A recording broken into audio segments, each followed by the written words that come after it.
Gokul Shirgaon police ठाण्याच्या हद्दीत येणाऱ्या तामगाव येथील डी फार्म हाऊसवर स्थानिक गुन्हे अन्वेषण शाखा आणि गोकुळ शिरगाव पोलिसांनी संयुक्तपणे मोठी कारवाई केली आहे। या फार्म हाऊसवर विनापरवाना बेकायदेशीर दारू पिणाऱ्या पुरुषांवर आणि तोकडे कपडे घालून अश्लील हावभाव करत नृत्य करणाऱ्या महिलांवर छापा टाकून गुन्हा दाखल करण्यात आला आहे।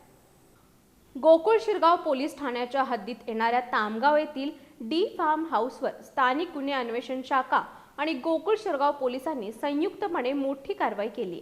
जिल्हा पोलीस अधीक्षक यांच्या आदेशाने जिल्ह्यात अवैध धंद्यांवर कारवाईची मोहीम सुरू आहे। या दरम्यान तामगाव इथल्या डी फार्म हाऊसवर काही लोक विनापरवाना दारू पित असून महिला अश्लील नृत्य करत असल्याची खात्रीशीर गोपनीय माहिती पोलिसांना मिळाली। त्यानुसार पोलिसांनी 8 जुलै रोजी रात्री 10:30च्या सुमाराला या ठिकाणी अचानक छापा टाकला। पोलिसांनी छापा टाकला असता तिथे काही जण उघड्यावर बेकायदेशीरपणे दारू प्राशन करत असल्याचं आढळून आलं।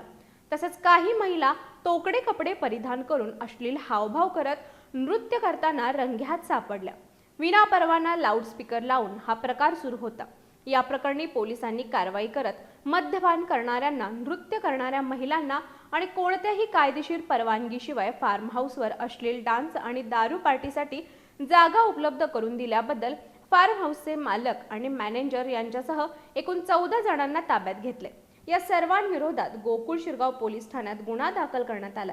ही कारवाई कोल्हापूरचे पोलीस अधीक्षक निलोत्पल बस्सू, अप्पर पोलीस अधीक्षक अण्णासाहेब जाधव, उपविभागीय पोलीस अधिकारी आप्पासू पवार यांच्या मार्गदर्शनाखाली स्थानिक गुन्हे अन्वेषण शाखेचे पोलीस निरीक्षक सुशांत चव्हाण, गोकुळ शिरगाव पोलीस ठाण्याचे सहाय्यक पोलीस निरीक्षक रणजित पाटील, LCBचे पोलीस उपनिरीक्षक संतोष गळवे आणि त्यांच्या पोलीस अंमलदारांच्या पथकाने केली। या प्रकरणाचा पुढील तपास महिला सहाय्यक फौजदार कांबळे करत आहेत।